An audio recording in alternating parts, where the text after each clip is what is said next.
Sumarji evaluasi pelatih, Sintayong kembali tangani timnas Indonesia. Milano Jonathan optimis bahwa skuad Garuda bangkit.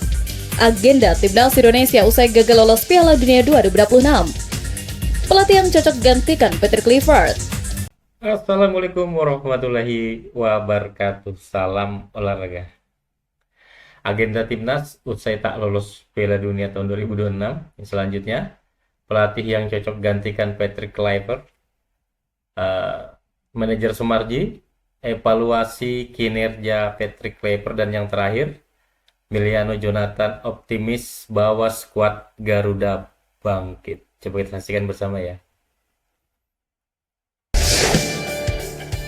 Perjuangan Garuda belum usai meski harus menelan kekalahan pahit. PSSI kini menyiapkan serangkaian agenda penting sebagai langkah awal bangkit. Ini jadi momentum bagi timnas Indonesia untuk berbenah, memperkuat diri, dan menatap masa depan dengan semangat baru yang lebih besar. 2 tahun penuh perjuangan, timnas Indonesia akhirnya harus mengubur mimpi lolos ke Piala Dunia 2026 setelah kalah dari Arab Saudi dan Irak di babak keempat kualifikasi zona Asia. Perjalanan panjang yang dimulai sejak laga melawan Brunei Darussalam kini berakhir di Stadion King Abdullah Sports City Jeddah kemarin. Meski harapan tampil di Piala Dunia pupus, kehidupan timnas Garuda tetap berjalan dengan agenda yang sudah menanti. FIFA Matchday November 2025 yang semestinya menjadi putaran kelima kualifikasi kini berubah menjadi ajang uji coba. Dengan status gugur, timnas Indonesia kemungkinan besar akan melewatkan laga uji coba tersebut, begitu pula di FIFA Matchday berikutnya pada Maret dan Juni 2026. Piala Dunia 2026 akan digelar pada 11 Juni hingga 19 Juli tanpa kehadiran Garuda. Namun, perjalanan tim tidak berhenti di situ. Pada 25 Juli hingga 26 Agustus 2026, timnas akan kembali bertarung di Piala AFF, ajang yang selalu jadi panggung bagi Garuda untuk bangkit. FIFA Matchday juga menanti di September, Oktober, dan November 2026 sebagai persiapan berikutnya.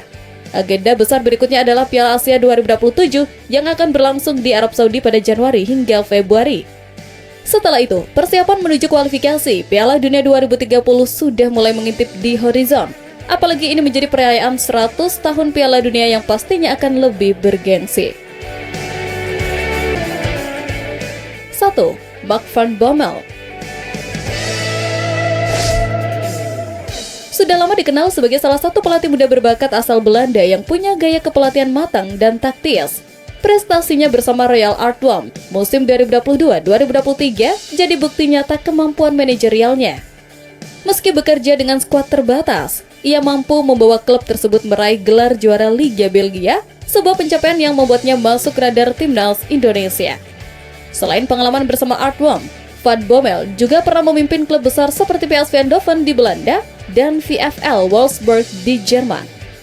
Kini, dengan status bebas klub, negosiasi dengan PSSI tentu lebih mudah dijalin, terutama setelah kegagalan di Piala Dunia 2026 yang membuat federasi mencari solusi baru dan segar.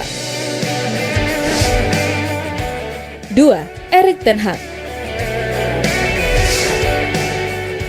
Nama yang tak kalah gemilang, baru saja berpisah dengan Bayer Leverkusen meski hanya memimpin 2 pertandingan.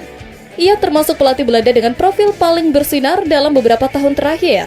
Ten Hag sukses besar membawa Ajax Amsterdam ke puncak kejayaan, termasuk semifinal Liga Champions 2018-2019, serta menyumbangkan 2 trofi bagi Manchester United. Kini, berstatus tanpa klub, peluang untuk mendekat ke timnas Indonesia terbuka lebar. Meski performa di kualifikasi Piala Dunia 2026 kurang memuaskan, pola permainan khas Ten Hag yang sering memakai formasi 3-4-3 dan 4-2-3-1 sangat selaras dengan gaya yang sudah sering diterapkan timnas Indonesia dalam beberapa tahun terakhir. 3. Alex Pastoor. Asisten pelatih saat ini memiliki rekam jejak kepelatihan klub paling kuat di antara staf pelatih yang ada. Ia pernah membawa 3 klub promosi ke Eredivisie, prestasi yang tak bisa diremehkan. Karena itu, PSSI dianggap layak memberikan kesempatan promosi pada Pastoor untuk memimpin timnas Indonesia. Dengan keleluasaan menerapkan taktik favoritnya, ia punya potensi besar mengubah arah tim, terutama setelah kegagalan di Piala Dunia 2026 yang tentu jadi beban berat. Peluang ini bisa jadi awal baru untuk memperbaiki dan membangun kekuatan Garuda ke depan. Pintu evaluasi kini terbuka lebar. Setelah kegagalan Timnas Indonesia di putaran keempat kualifikasi Piala Dunia 2026, manajer Timnas Sumarji menegaskan bahwa kinerja Patrick Kluivert dan seluruh tim kepelatihan harus dievaluasi menyeluruh. Ini sinyal kuat dari internal PSSI bahwa hasil jauh dari harapan dan pertanggungjawaban tak bisa dihindari. Garuda butuh perubahan nyata. Seperti mana diketahui, kekalahan beruntun dari Arab Saudi dan Irak membawa Timnas Indonesia finish di posisi terbawah grup B dan sorotan tajam langsung tertuju pada pelatih Patrick Kluivert. Keputusan-keputusan kontroversial, terutama saat melawan Arab Saudi, memicu gelombang kritik keras dari penggemar yang ramai menyerukan tagar Kluivert out sebagai bentuk ketidakpuasan mereka. Tak hanya itu, kerinduan pada sosok Sintayong pun menggema, bahkan sampai terdengar di Stadion King Abdullah Sports City usai laga kontra Irak. Meski pemecatan Sintayong pada awal tahun ini sempat mengundang tanda tanya, kontribusinya selama memimpin Timnas Indonesia sangat nyata. Di bawah asuhannya, peringkat FIFA Indonesia melonjak dari posisi 173 ke 127, menunjukkan kemajuan signifikan. Kini, manajer Timnas Sumarji secara tegas menyatakan bahwa kegagalan ini harus diakhiri dengan evaluasi menyeluruh terhadap kinerja Kluivert dan seluruh staf kepelatihan. Menurutnya, tidak ada alasan bagi PSSI untuk mempertahankan pelatih yang gagal membawa Garuda ke Piala Dunia 2026. Evaluasi ini bukan sekedar formalitas, melainkan langkah krusial untuk memperbaiki segala aspek yang kurang dan menentukan arah baru bagi Timnas Indonesia. Di sisi lain, kabar bahwa Sintayong kini tersedia setelah pemecatannya dari Ulsan HD menjadi bahan perbincangan hangat. Dekatnya hubungan emosional antara Sintayong dengan pemain serta dukungan besar dari supporter membuat peluang kembalinya pelatih asal Korea Selatan ini cukup terbuka lebar. Kini, tinggal menunggu keputusan PSSI yang diharapkan bisa membawa Timnas Indonesia bangkit dari kegagalan dan melangkah lebih baik ke depan. Di tengah lautan kekecewaan yang menyelimuti para seniornya, sebuah suara optimisme yang menyegarkan justru datang dari salah satu talenta cemerlang di dalam skuad, Emiliano Jonathans. Sebelumnya, ia baru resmi bergabung dengan Timnas Indonesia sejak September 2025 setelah proses naturalisasi rampung bersamaan dengan Mauro Zelstra. Keduanya langsung mendapat kesempatan debut dalam laga uji coba melawan Taiwan pada 5 September lalu.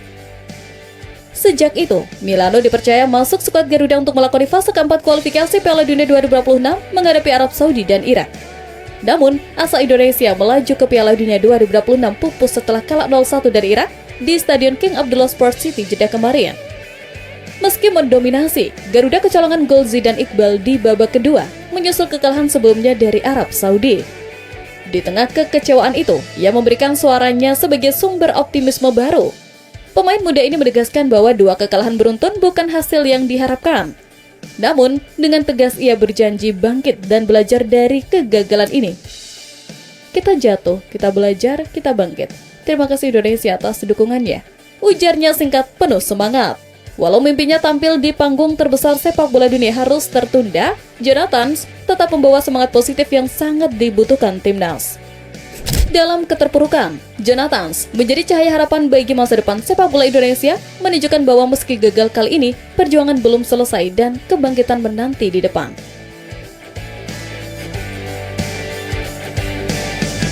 Video saya saat ini, nantikan video saya selanjutnya. Sampai jumpa.